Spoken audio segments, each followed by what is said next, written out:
Merci.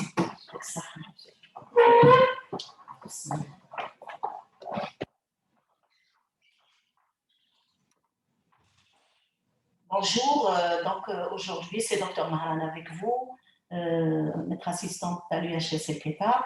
Je vais vous présenter donc, les infections à streptocoque qu'on court pour les étudiants de 4e année de l'année 2020-2021.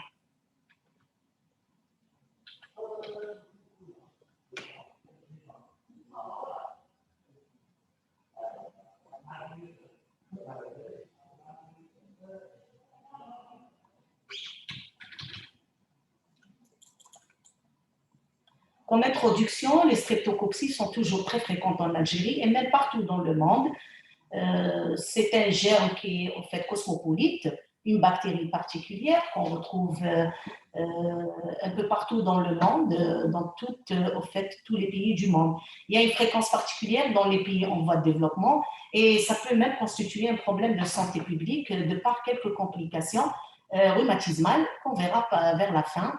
Essentiellement le RAA qui a un impact quand même socio-économique, le rhumatisme articulaire aigu, et vous avez la GNA chez les enfants qui peut quand même être grave. Qu'est-ce qui peut donner cliniquement? En fait, il y a une variété de formes cliniques, mais surtout cutanéomuqueuses essentiellement, et elles sont souvent bénignes, hein, les résipelles, la scarlatine, etc., les petits c'est des petits bobos hein, qu'on fait dans la petite enfance et qui peuvent en fait guérir avec un simple traitement antibiotique. La gravité est liée surtout aux complications, comme je l'ai tout de suite, là, je venais de vous le dire, aux complications possibles cardiaques ou rénales. Là, il faut garder une vigilance. Les streptococcinés post-puerpérales ou post-chirurgicales sont devenues très rares. Il y a également ces formes cliniques, ces formes qui deviennent de plus en plus rares, qu'on a vues au fait dans le passé et qui sont devenues, heureusement, hein, on va dire exceptionnelles, et qui peuvent au fait donner des complications graves, essentiellement les septicémies. Le traitement antibiotique, donc à base de pénicilline, qui reste toujours actif sur les streptocoques du groupe 1. Comme rappel bactériologique, les streptocoques, il y en a une multitude de streptocoques, essentiellement groupables selon la classification de l'ANSEFIEL. Il existe 18 sérogroupes de A à H, hein, selon l'alphabet latin, et de K à T. Les streptocoques du groupe A, donc le plus souvent en causant pathologie humaine, c'est celui-là, hein, hémolytique du groupe A. Le réservoir est pharyngé, essentiellement pharyngé. Vous pouvez voir un réservoir donc, génital, un réservoir digestif, un réservoir avec les autres groupes. Hein. La transmission se fait essentiellement par contact direct, transmission aérienne, par gouttelettes de fluge. Quand il y a la promiscuité, la contagiosité, elle devient de plus en plus grande. Les streptocoques du groupe C et G, ils sont responsables des angines et infections vaginales, donc surtout chez les femmes. On les voit d'ailleurs, hein, et ça peut donner même des sepsis, mais qui sont devenus très rares. Les streptos du groupe B, également, il est responsable, donc il a son réservoir au niveau du pharynx, de l'appareil génital et du tube digestif. Et le strepto du groupe B, en fait, il peut donner également des infections néonatales. Donc, surtout chez la femme enceinte, si elle fait une infection urinaire ou infection génitale à strepto B, surtout au 3e trimestre, et qu'elle n'a pas été traitée, elle peut être transmise, cette infection, au nouveau-né qui fera donc une septicémie néonatale ou bien une méningite néonatale qui pourrait être fatale. Les strepto D, hein, très connus, très célèbres, ils sont des hôtes du tube digestif et qui peuvent donner des endocardites. Là, elle est là toute la gravité de la pathologie à streptocoque, les endocardites qui peuvent être mortelles en absence d'un traitement précoce et d'un diagnostic qui se fait rapidement. Il y a également les strepto-ingroupables hein, qui colonisent l'oropharynx et le tube digestif. Ils ont une capacité de sécréter des enzymes et des toxines, des hémolysines, des streptolysines, des streptokinases et des toxines érythrogènes. La toxine érythrogène est responsable de la scarlatine. C'est elle qui va vous donner cette forme particulière avec cette éruption hein, qui a une succession de signes cutanés qui sont très caractéristiques. D'ailleurs, le diagnostic est clinique. Voici la variété de 3 formes cliniques, les infections invasives, endocardites, bactériémie. On l'a dit, bien, hein, les endocardites restent quand même d'actualité. Il ne faut pas les méconnaître. il faut bien sûr savoir les diagnostics. Dès que vous avez un souffle fébrile qui dure depuis 10 jours, il faut penser à l'endocardite et demander rapidement une échoqueur qui va vous visualiser les végétations. Donc, ils vont vous indiquer qu'il y a probablement une endocardite évolutive qui est en cours et il faut vite la traiter. Les bactériémies, qui sont devenues très très rares, mais qui existent, il faut garder un œil sur ces pathologies, il faut y penser et garder à l'esprit. Les pneumopathies, les pleurésies, l'arthrite septique, ostéomyélite, tout ça, on peut le voir, mais ça reste d'une fréquence beaucoup plus rare par rapport au passé, avec bien sûr le développement de l'arsenal des antibiotiques qui ont permis au fait de traiter rapidement et d'éviter l'évolution des infections à streptocoque, donc banales, vers ces localisations, les méningites et autres localisations. Les infections non invasives, c'est celle-là qu'on va voir ensemble pour l'externe, les angines essentiellement, la fameuse angine érythémateuse ou érythématopulpacée, qui est essentiellement due au strepto du groupe A, et bien sûr qui pourrait donner des complications graves, comme on l'a dit, à distance, telles que la GNA et le RAA. Vous avez également les lésions cutanées, la scarlatine, les rhizipèles, qu'on voit de plus en plus fréquemment, surtout avec, bien sûr, avec, on va dire, la prolongation de l'espérance de vie, les sujets âgés, la mauvaise circulation donc, sanguine au niveau des jambes. Vous avez également cette obésité, ce surpoids, de plus en plus on devient sédentaire. Donc, cette pathologie, on va la voir tout au long, moi je pense, on va la voir beaucoup plus fréquemment les années qui arrivent. L'impétigo, l'intertrigo, les cellulites également, ça reste très fréquent. On peut toujours se faire, on va dire, se faire piquer par quoi que ce soit, une égratignure, une porte d'entrée quelconque, et on peut faire une cellulite à streptocoque, où bien sûr les staphes sont de plus en plus majoritaires. Et troisièmement, la troisième variété clinique, c'est les complications non suppuratives tardives, RAA, GNA. On va en parler à la fin de ces formes cliniques.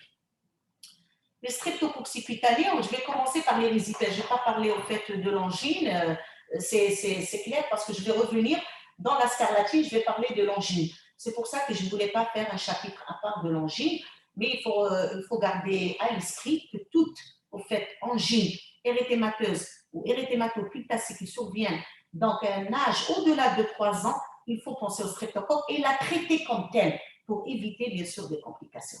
C'est la plus fréquente des angines bactériennes. L'angine à streptocoque est la plus fréquente. Elle est facile à reconnaître avec un abaisse-langue, avec une lampe, avec une bonne observation. On peut se rendre compte que l'enfant, il présente cette angine très suspecte de l'origine streptococcique et qu'on doit mettre un traitement antibiotique adéquat en matière de durée, en matière de posologie pour bien traiter, éviter les complications. Je vais commencer par les rhizipèdes, c'est une dermoépidermite aiguë, localisée. Là, c'est une atteinte cutanée qui touche le derme et l'épiderme. Bien sûr, elle est fibrile. La localisation la plus fréquente, essentiellement au membre inférieur. La face, ça devient de plus en plus rare. Je vais prendre comme type de description les rhizipèdes de la jambe, de par sa fréquence, dans 90% des cas. C'est un placard érythémateux, tendu, douloureux, chaud, à bournette, fibrile. Donc, température 39-40, unilatérale. Donc, le diagnostic est clinique. C'est votre observation.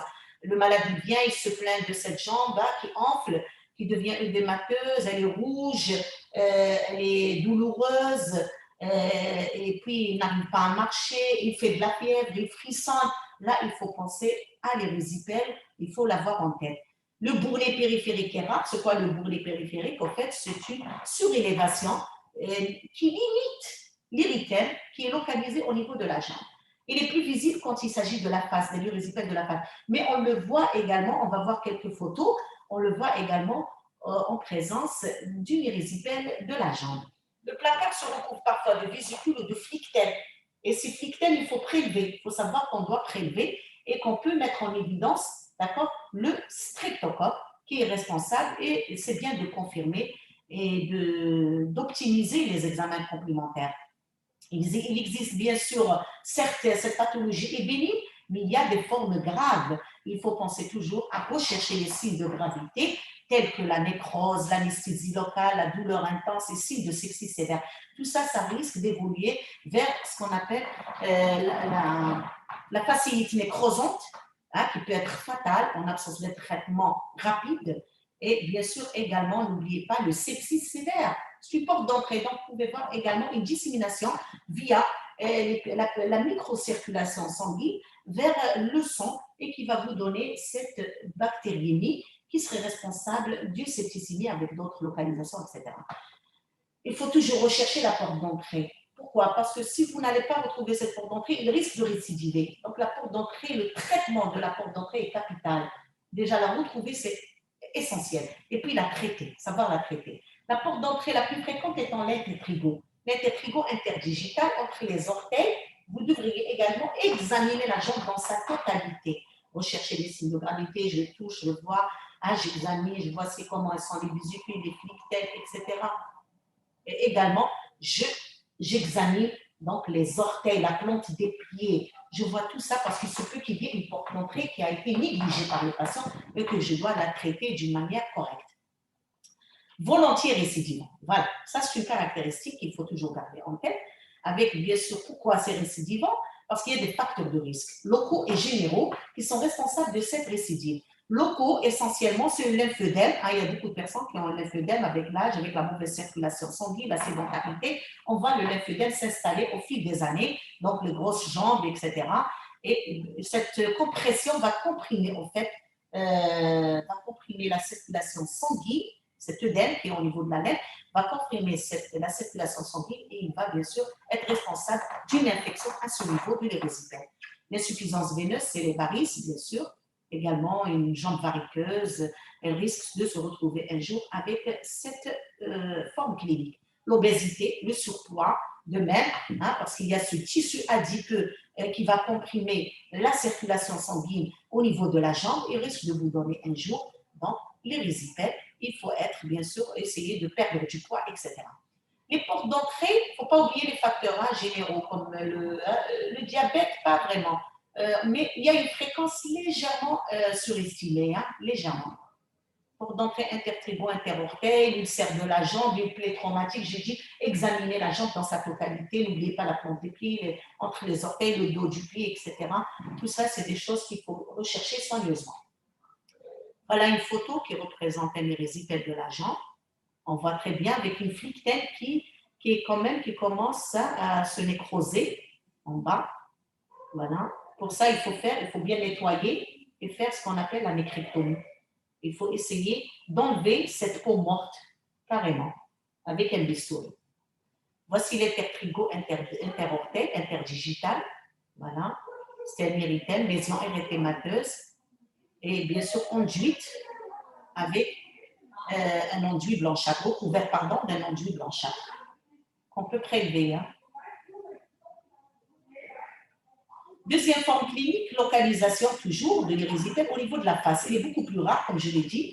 La plaque œdémateuse, elle est comment? Elle est érythémateuse, inflammatoire, elle est bien œdématiée, elle est chaude, etc. Avec des limites nettes en périphérie par un bourrelet. Parfois, les lésions sont bilatérales en aile de papillon ou en lunettes. L'évolution est favorable sous pénicilline. On va voir des photos, comme ça vous n'allez pas rester imaginé. Voilà l'érésipèle, une très belle photo. Voilà. Vous voyez, c'est bien limité, le bourrelet périphérique. Voilà, on voit bien cette surélévation érythémateuse en périphérie. Regardez, la limite, elle est très, très nette.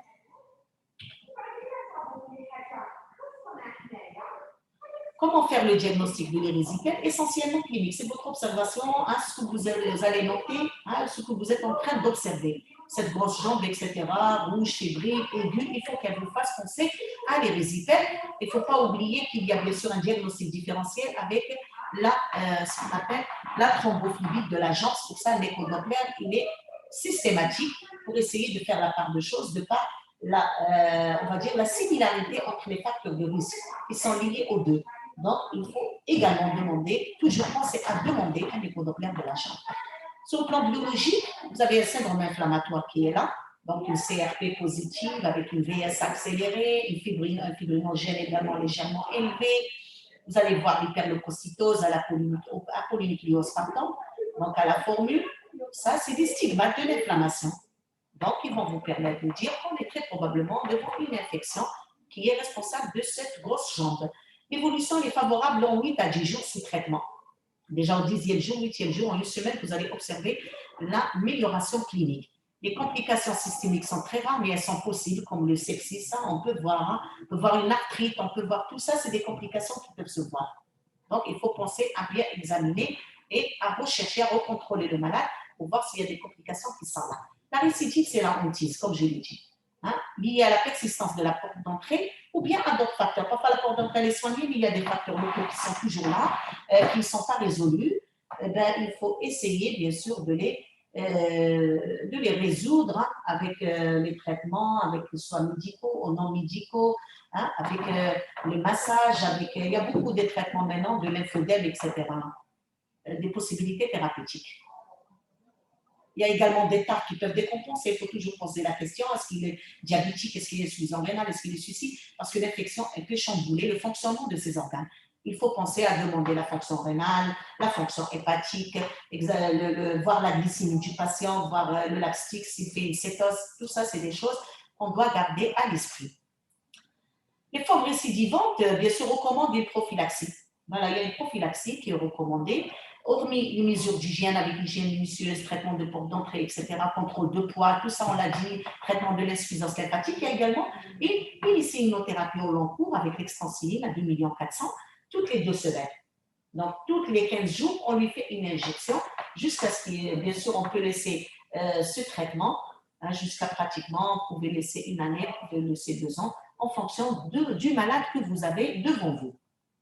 Et s'il fait bien sûr au-delà de 4 épisodes par année, il faut penser à lui mettre cette prophylaxie. Donc, n'hésitez pas, le traitement se fait en ambulatoire.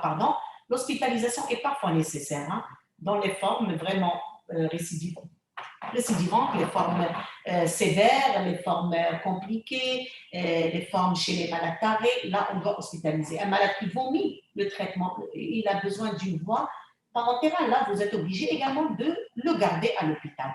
Donc, alors, qu'est-ce qu'on met? On met de la PNG. C'est le traitement, bien sûr, de référence, c'est hospitalisé. Mettez la PNG, elle est toujours active, 12 jusqu'à 24 millions par jour, qu'on répartit, bien sûr, sur 4 prises par 24 heures, 4 perfusions.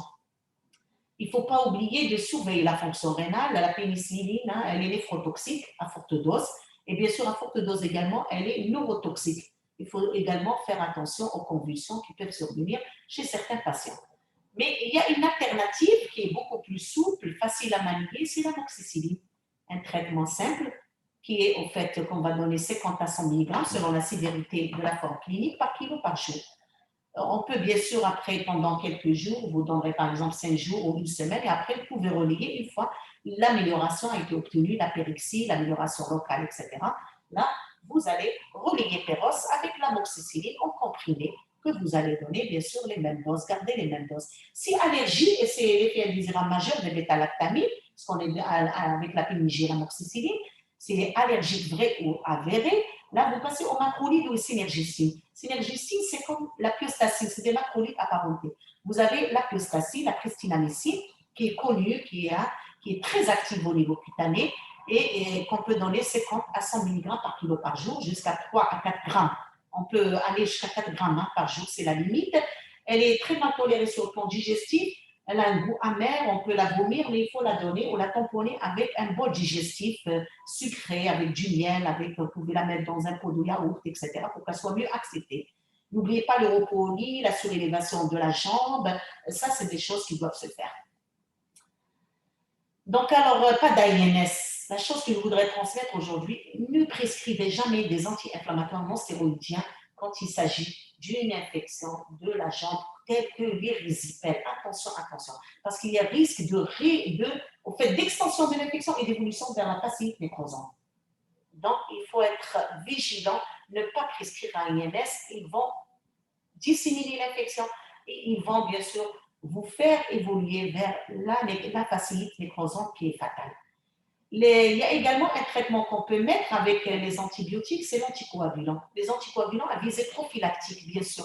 La jambe, elle est immobilisée, elle est surélevée, il ne bouge pas, il risque de faire une thrombose sur une jambe qui a des facteurs de risque locaux. Là, vous êtes obligé de mettre une anticoagulation. Comme je l'ai dit, faites un échodoppler, hein, il faut qu'il soit fait. Il faut que vous l'ayez en main, cet échodoppler, ce document qui vérifie qu'il n'y a pas de thrombus au niveau de la vascularisation de la jambe.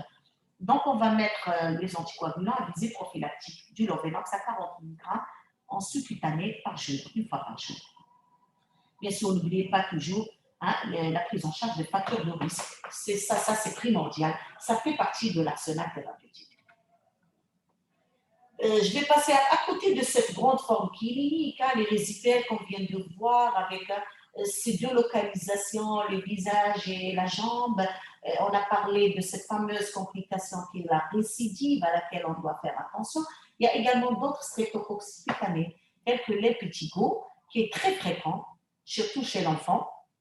Il siège au visage et en membres, donc il est, en fait, on va dire très contagieux. Dès qu'on a déjà un cas à l'école, on risque de voir beaucoup d'enfants faire une épidémie, avoir une épidémie dans une école. Comment on le reconnaît? C'est des lésions vésiculopustuleuses. Donc, c'est une vésicule qui est surmontée d'une petite collection purulente et ça s'appelle vésiculopustule. Se recouvre de croûte millicérique, puis elle évolue au fait. Elle va se recouvrir d'une croûte millicérique. Millicérique, elle ressemble au miel, d'accord, qui a une coloration qui ressemble au miel, prurigineux, très prurigineux, ce qui fait que c'est pour ça que c'est contagieux, parce qu'il va se gratter, il va se toucher, il va au fait faire disséminer l'impétigo un peu partout sur son corps. Donc, il siège en périorificiel au niveau du visage, au pourtour du nez, au pourtour de la bouche également. Donc, il y a ce risque d'auto-inoculation par grattage. C'est pour ça qu'on doit prescrire un antihistaminique, insister sur les mesures d'hygiène, couper les ongles, etc. Et bien sûr, garder les mains propres. Et ça peut laisser ce grattage, si vous n'allez pas, en fait, essayer de minimiser le grattage et de diminuer son effet, ça risque de laisser des cicatrices dyschromiques. Et surtout au visage, c'est anesthétique. C'est pour ça qu'on doit, en fait, faire tout pour éviter cette auto-inoculation à distance. Deuxième localisation, à côté de l'impétigo, vous avez l'intertrigo. C'est la plus fréquente. Elle se localise au pli. Vous n'avez pas que les plis, les interorteils, il y a également les autres plis, les plis sous-mammaires, les plis axillaires, le pli inguinaux, le pli fessier.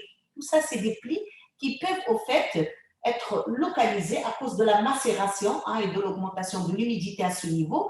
Vous pouvez voir également une infection à streptocoque qui se localise et qui risque d'être gênante pour le patient, surtout que ça se gratte, etc. Et ça peut laisser même des cicatrices dyschromiques à ce niveau sur le corps. Ce n'est pas une chose facile à accepter. Vous pouvez voir également d'autres localisations cutanées à strepto, comme l'ectyma parakératosique sèche. L'ectyma parakératose, on l'observe au niveau des plantes des pieds.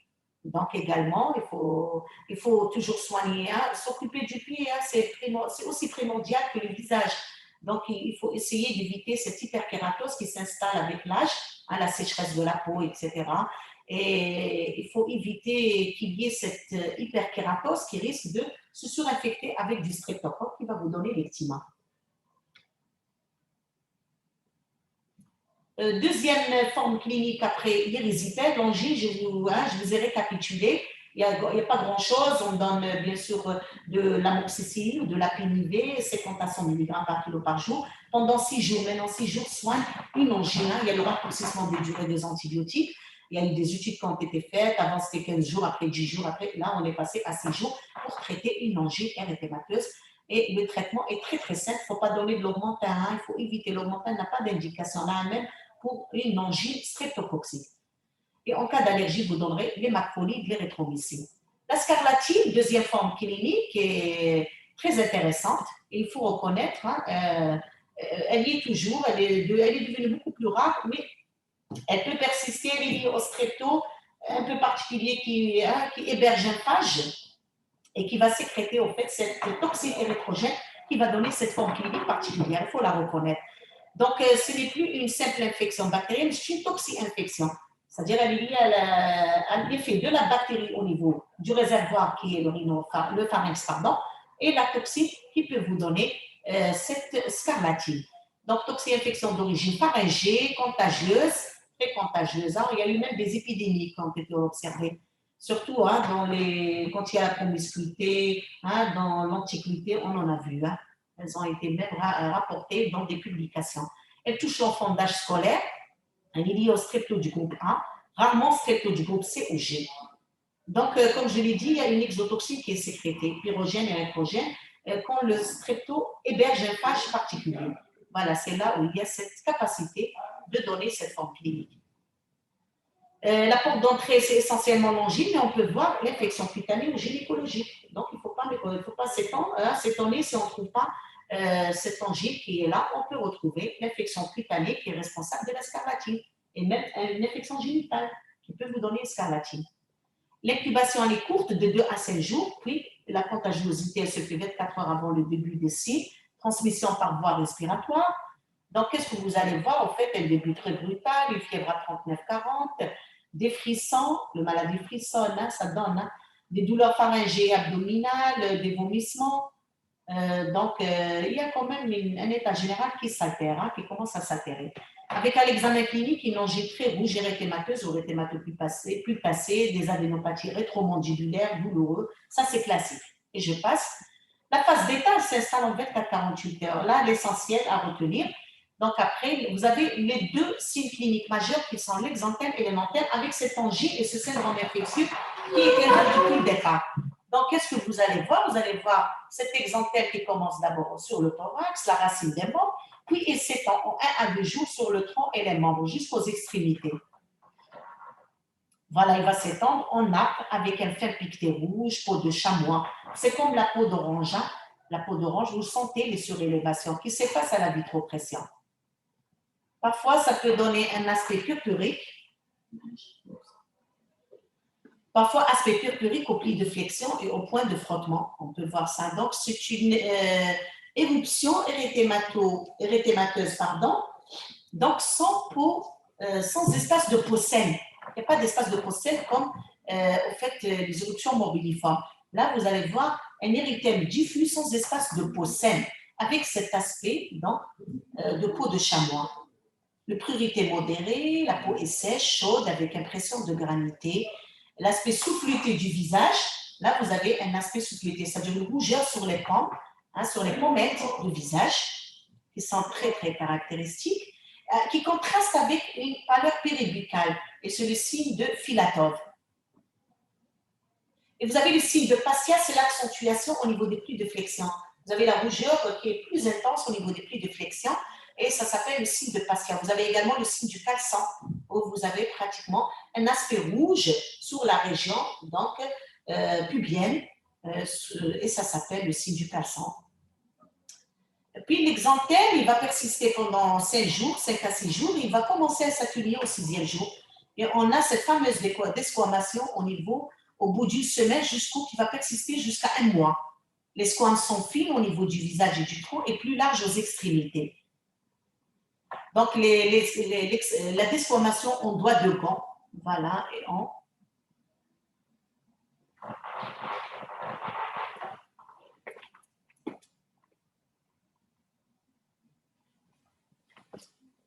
au niveau des mains, on doit de gants, en chaussettes au niveau des pieds. Voilà. Voici une photo qui représente la scarlatine. Voilà, regardez, c'est un érythème diffus sans espace de peau saine. Là, on a sur le tronc, vous observez le tronc et les membres. Il y a une accentuation, regardez au niveau du pli de flexion du coude. Même les selles, on voit qu'il y a que c'est plus rouge. Là, regardez le signe de Passia au niveau du cou. C'est un pli de flexion. Voilà, là, c'est accentué la rougeur. Là également, l'exanthème, toujours une forme, une autre image. Là, vous avez la desquamation en doigt de gant. Voilà, au niveau des doigts, regardez. Elle est large, etc. Et puis, elle disparaît, elle ne laisse rien. Elle ne laisse pas de cicatrice. Voilà, en doigt de gant. Le deuxième signe donc, cardinal au niveau de la scarlatine, c'est l'énanthème. Et ça, c'est l'essentiel, c'est un signe essentiel. Hormis l'angine, un streptocoque, qui est au fait similaire à toute angine rouge, etc., ou érythématopultacée, vous allez observer une évolution donc, de la langue particulière. Donc, vous devriez examiner bien la langue. Au fait, la langue, elle va suivre un cycle qui évolue en 14 jours. Elle est au départ saburale, puis elle va desquamer de la périphérie vers le centre. Au départ saburale, elle est recouverte d'un enduit blanchâtre. Puis elle desquame de la périphérie vers le centre. Et puis, il y a le V lingual qui se constitue. Le V lingual, c'est vers le centre. Et puis, ce V lingual, c'est capital. Il va vous permettre après la disparition de ces si vous voyez le V lingual, vous serez certain qu'il n'est pas pathognomonique de la scarlatine. C'est-à-dire que c'est une scarlatine très probable que le malade a dû faire si vous reconstituez l'histoire clinique. Et puis, il va en fait disparaître lui aussi, hein, cet enduit qui prend cet aspect de V, et il va laisser une langue framboisée, bien sûr nue, hein, qui sera nue et qui sera très très sensible. Il y a en fait une hypersensibilité au goût, à l'acidité, etc., au sucré, vers le J6, et qui devient lisse au J9. Elle se normalise au 14e jour, voilà. Elle devient tout à fait normale au 14e jour.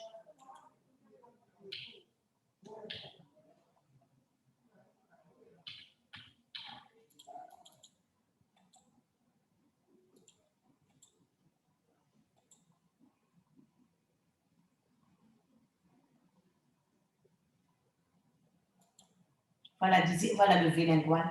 Très belle photo du V lingual.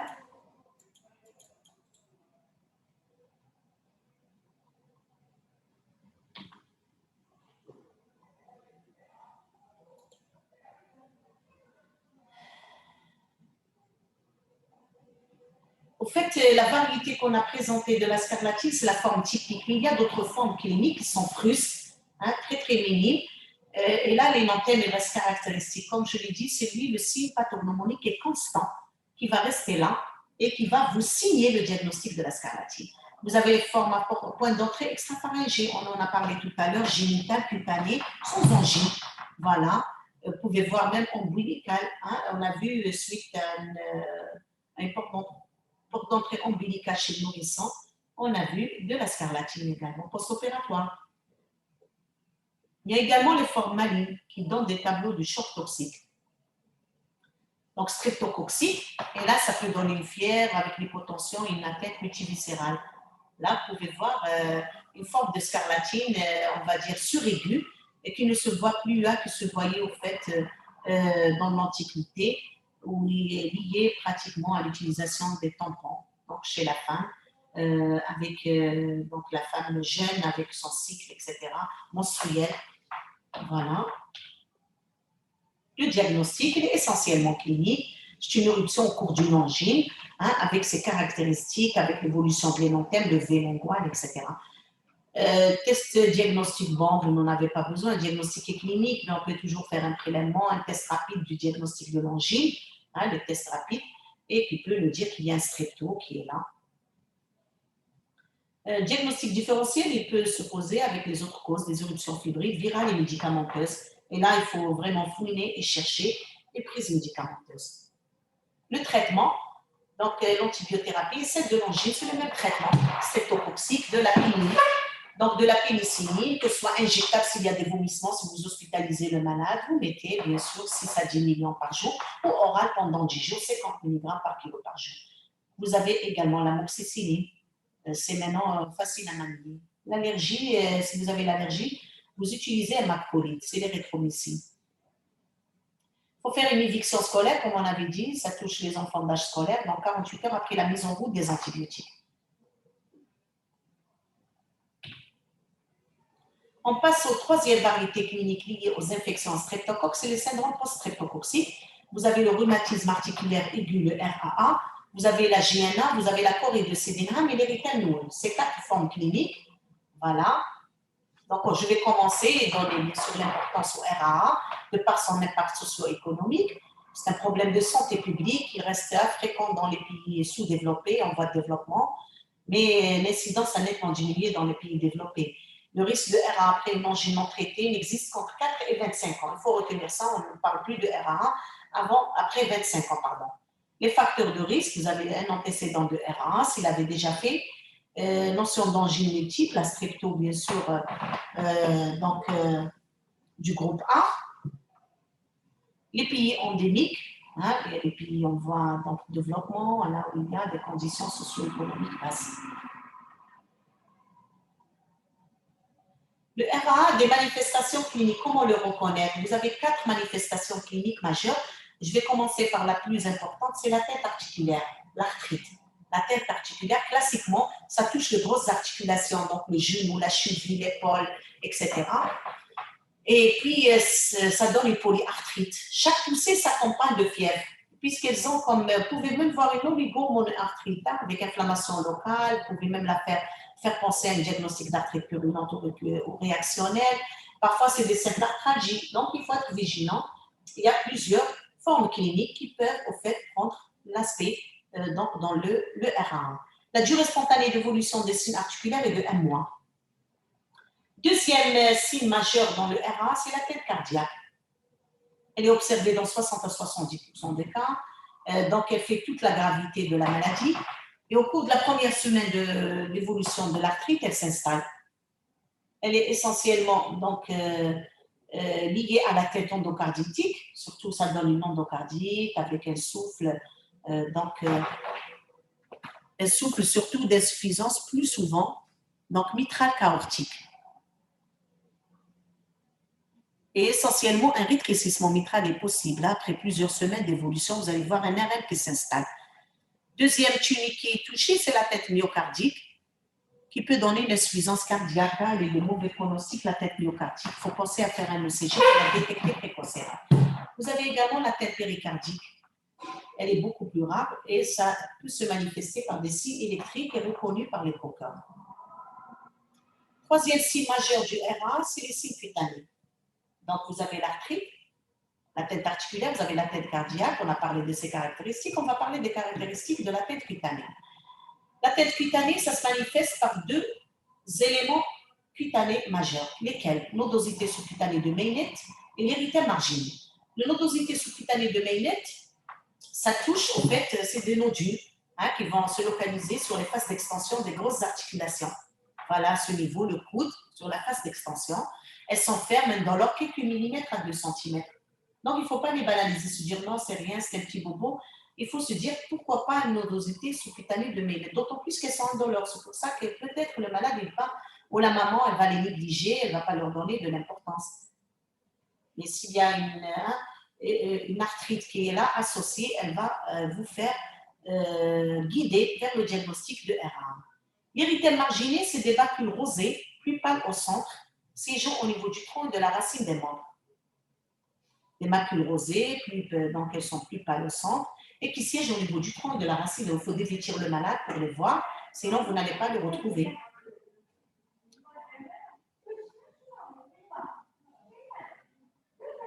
Le diagnostic de RA1 donc, se pose sur des critères de Jones. Il faut le retenir, les critères de Jones. Il y a un tableau, je vais vous le faire passer. Voilà.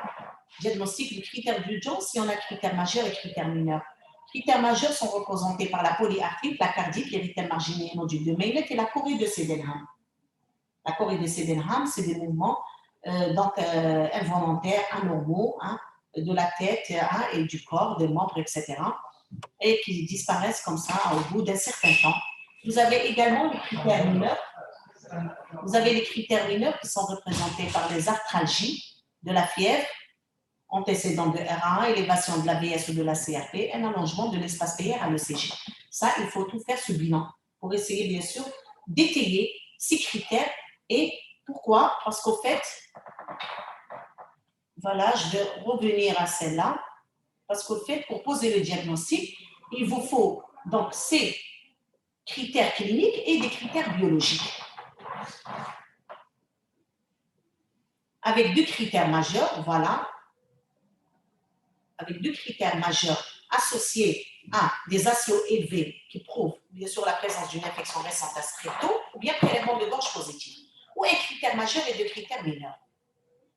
Un critère majeur, deux critères mineurs vous font signer le diagnostic de RA1 avec des ACO que vous allez demander qui seraient au fait, les normes c'est à 200, qui seraient élevées au-delà de 200. Bien sûr, il faut les faire à distance de Langier au bout de 15 jours, qui prouvent qu'il y avait une infection récente à streptocoque ou bien un prélèvement de gorge. Voilà, je passe. Quel est le traitement?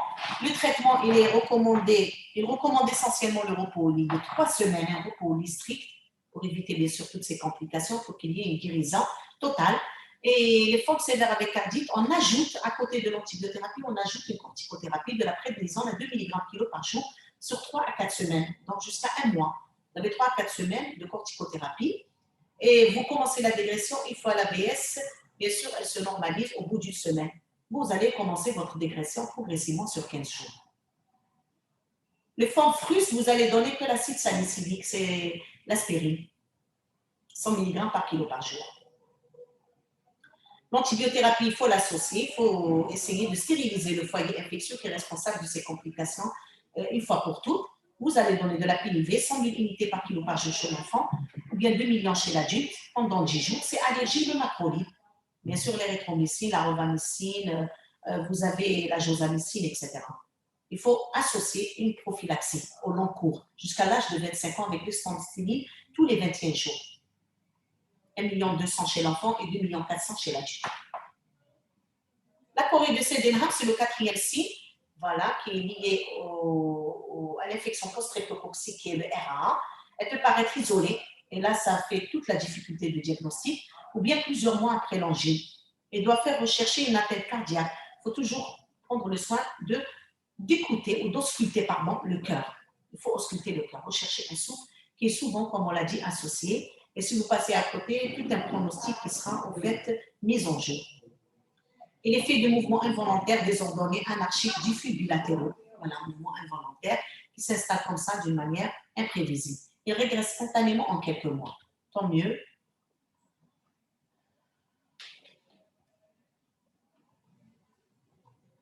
Deuxième syndrome post-streptococcique après le RA1, de par sa gravité toujours, la glomérulonéphrite aiguë post-streptococcique, la GNA.